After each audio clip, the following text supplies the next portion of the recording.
মহাকাশযান সিস্টেম নিয়ে আজকের আলোচনা শুরু করা যাক। এই যে অসাধারণ যন্ত্রগুলো, এগুলো পৃথিবীর বাইরে মানে মহাকাশে কাজ করে কি করে? আজ আমরা ডক্টর চিন্ময় পালের লেখা মহাকাশযান সিস্টেম পৃথিবীর বাইরে প্রকৌশল যাত্রা থেকে পাওয়া তথ্যগুলো একটু খুঁটিয়ে দেখব। চেষ্টা করব এই জটিল প্রযুক্তি, এর বিভিন্ন অংশ, ডিজাইনের পেছনের ভাবনা আর ভবিষ্যতের সম্ভাবনাগুলো সহজে বুঝতে। প্রথমেই মনে হয় মহাকাশের মতো ওরকম একটা জায়গায় মানে চরম প্রতিকূল পরিবেশে টিকে থাকার মতো যন্ত্র বানানো এটা কতটা কঠিন। হ্যাঁ, এটা সত্যিই কিন্তু প্রকৌশলের একটা বিরাট চ্যালেঞ্জ। মানে আসল কাজটা হলো অনেকগুলো জটিল হার্ডওয়্যার, সফটওয়্যার আর বিভিন্ন সাবসিস্টেমকে একসাথে এমনভাবে মেলানো যাতে তারা ওই শূন্যস্থান, প্রচণ্ড ঠান্ডা বা গরম, মারাত্মক রেডিয়েশন এই সব কিছুর মধ্যেও ঠিকঠাক কাজ করে। এগুলো ছাড়া তো মহাকাশ অভিযান ভাবাই যায় না, তাই না? ঠিক। তাহলে চলুন একটা মহাকাশ যানের ভেতরে কি কি থাকে সেদিকে একটু দেখি। প্রথমেই আসে কাঠামো মানে স্ট্রাকচারটা। এটা তো কঙ্কালের মতো, তাই না?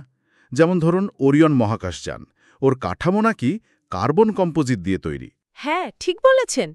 উৎক্ষেপণের সময়ে যে প্রচণ্ড চাপ থাকে সেটা সামলাতে হয়, আবার মহাকাশে ভেসে বেড়ানো কণারও আঘাত আছে। তাই কাঠামোটা হালকা কিন্তু খুব মজবুত হতে হয়। যেমন ধরুন অ্যালুমিনিয়াম বা টাইটেনিয়াম ব্যবহার করা হয়।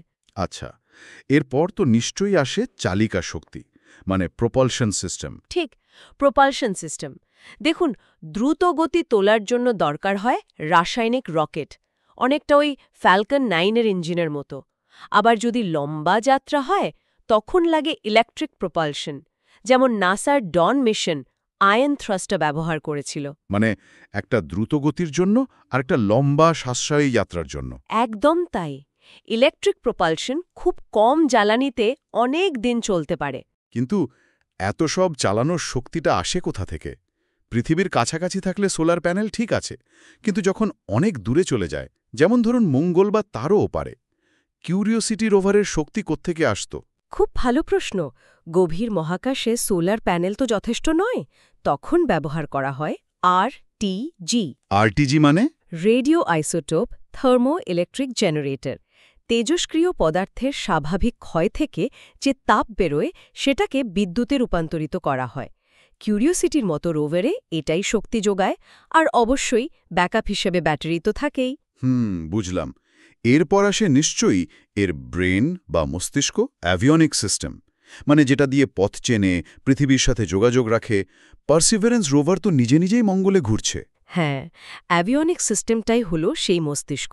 এর প্রধান কাজ হলো ন্যাভিগেশন, মানে পথ চেনা, স্টার ট্র্যাকার, জাইরোস্কোপ এসব ব্যবহার করে। আর দ্বিতীয় গুরুত্বপূর্ণ কাজ হল পৃথিবীর সাথে যোগাযোগ রাখা। ডিপ স্পেস নেটওয়ার্কের মতো বিশাল অ্যান্টেনা লাগে এর জন্য। আচ্ছা। পার্সিভিয়ারেন্সের মতো রোভারের নিজে নিজে চলার ক্ষমতা এই উন্নত অ্যাভিয়নিক্সের জন্যই সম্ভব হয়েছে। তাপমাত্রার ব্যাপারটা ভাবলে অবাক লাগে। একদিকে গনগনে সূর্য, অন্যদিকে কনকনে ঠান্ডা মহাকাশ। এই চরম তাপমাত্রার মধ্যে যন্ত্রগুলোকে ঠিক রাখে কিভাবে? হ্যাঁ, থার্মাল কন্ট্রোল সিস্টেমটা খুব জরুরি। এর মধ্যে রেডিয়েটর থাকে অতিরিক্ত তাপ বের করে দেওয়ার জন্য, আবার ঠান্ডা থেকে বাঁচাতে মাল্টিলেয়ার ইনসুলেশন থাকে, দরকার পড়লে হিটারও চলে। আর পৃথিবীতে ফেরার সময় ওই যে স্পেসএক্স ড্র্যাগন ক্যাপসুল, তার মতো হিটশিল্ড লাগে তো? অবশ্যই। অ্যাটমসফিয়ারে ঢোকার সময় ঘর্ষণে যে প্রচণ্ড তাপ তৈরি হয় তা থেকে বাঁচতে হিটশিল্ড অপরিহার্য। সবশেষে আসে পেলোড, মানে যে কারণে মিশনটা হচ্ছে সেই সরঞ্জাম। যেমন হাবল টেলিস্কোপের ক্যামেরা। হ্যাঁ, বা স্পেকট্রোগ্রাফ অথবা কমিউনিকেশন স্যাটেলাইটের ট্রান্সপন্ডার, কিংবা ধরুন আইএসএসের মতো মিশনে নভোচারী আর তাদের রসদ। ডিজাইনের ক্ষেত্রে কোন জিনিসটা সবচেয়ে বেশি মাথায় রাখতে হয়? নির্ভরযোগ্যতা, মানে রিলায়েবিলিটি। কারণ মহাকাশে তো আর সারাই করার লোক পাঠানো যায় না। ঠিক, নির্ভরযোগ্যতা আর রিডান্ডেন্সি, মানে একটা সিস্টেম ফেল করলে যাতে অন্যটা কাজ চালিয়ে নিতে পারে। কিন্তু ওজন কমানো তো জরুরি। শুনেছিলাম প্রতি কেজি পাঠাতে নাকি অনেক খরচ, প্রায় $10-20,000। হ্যাঁ, খরচটা বিরাট ব্যাপার। তাই ওজন কমানোর চাপ সবসময় থাকে। এখানেই তো ইঞ্জিনিয়ারিংয়ের চ্যালেঞ্জ। নির্ভরযোগ্যতার জন্য বেশি যন্ত্রাংশ লাগে, আবার ওজনও কমাতে হবে। এই দুটোর মধ্যে একটা ভারসাম্য রাখা। আচ্ছা, এর সাথে আছে পরিবেশগত সহনশীলতা, মানে ওই শূন্যস্থান, বিকিরণ, চরম তাপমাত্রা -270 থেকে +2000 ডিগ্রি সেলসিয়াস পর্যন্ত সহ্য করার ক্ষমতা। আর যোগাযোগের যে দেরি হয়, মঙ্গল থেকে সিগন্যাল আসতে যেতে 4 থেকে 24 মিনিট। ঠিক, এই কমিউনিকেশন ডিলের কারণে স্বয়ংক্রিয়তা, মানে নিজে নিজে সিদ্ধান্ত নেওয়ার ক্ষমতা খুব দরকারি হয়ে পড়ছে। তাহলে এই মুহূর্তে সবচেয়ে বড় চ্যালেঞ্জ কোনগুলো? চরম পরিবেশ, বিরাট খরচ, কমিউনিকেশন ডিলে, আর কিছু? মহাকাশের আবর্জনা, মানে স্পেস ডেব্রি, এটাও দিন দিন বড় সমস্যা হয়ে উঠছে। পুরনো স্যাটেলাইট বা রকেটের টুকরো ফ্লোটিং অ্যারাউন্ড। সেটা তো অন্য স্যাটেলাইট বা মহাকাশযানের জন্য বিপজ্জনক। অবশ্যই, কিন্তু এত চ্যালেঞ্জ সত্ত্বেও প্রযুক্তি কিন্তু এগোচ্ছে। স্টারলিংকের মতো কমিউনিকেশন নেটওয়ার্ক তৈরি হচ্ছে, ল্যান্ডস্যাটের মতো স্যাটেলাইট পৃথিবী পর্যবেক্ষণ করছে, জিপিএস তো আমরা রোজই ব্যবহার করছি। এমনকি কমার্শিয়াল স্পেস ট্যুরিজমের কথাও শোনা যাচ্ছে, ব্লু অরিজিন যেমন। হ্যাঁ, ভবিষ্যতের দিকে তাকালে আরও কি আসছে? আসছে। যেমন ধরুন স্টারশিপের মতো পুরোপুরি রিইউজেবল বা পুনঃব্যবহারযোগ্য মহাকাশযান। এটা খরচ অনেক কমিয়ে দেবে। সৌর ইলেকট্রিক প্রপালশনের মতো আরও কার্যকর প্রযুক্তি আসছে। মানে আরও টেকসই? হ্যাঁ, আর আর্টিফিশিয়াল ইন্টেলিজেন্স বা এআই দিয়ে মহাকাশযানকে আরও বেশি স্বয়ংক্রিয় করার চেষ্টা চলছে। এমনকি সৌরজগতের বাইরে অভিযানের জন্য লেজার চালিত সেলের মতো ধারণাও কিন্তু আছে। বাহ!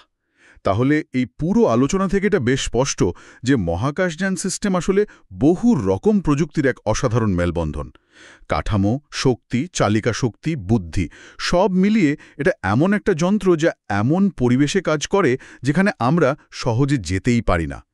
গ্লোবাল কমিউনিকেশন থেকে শুরু করে মঙ্গল গ্রহে রোভার পাঠানো সবই এর দৌলতে সম্ভব হচ্ছে। একদম, এটা ইঞ্জিনিয়ারিং স্কেলের একটা চূড়ান্ত পর্যায়, যেখানে প্রচণ্ড প্রতিকূলতার মধ্যে পারফরম্যান্স, খরচ আর টিকে থাকার ক্ষমতার মধ্যে একটা নিখুঁত ব্যালেন্স করতে হয়। আর যেভাবে ইনোভেশন চলছে তাতে আমাদের জ্ঞানের পরিধি তো বেড়েই চলেছে। শেষে যে আন্তঃনাক্ষত্রিক বা ইন্টারস্টেলার অভিযানের কথা বলা হলো, সেটা কিন্তু ভাবায়। মানবতাকে যদি সত্যিই আমাদের সৌরজগতের বাইরে নিয়ে যেতে হয়, তাহলে ঠিক কী ধরনের নতুন মৌলিক প্রযুক্তিগত বিপ্লবের প্রয়োজন হবে, এটা নিয়ে কিন্তু ভাবার অনেক অবকাশ রইল।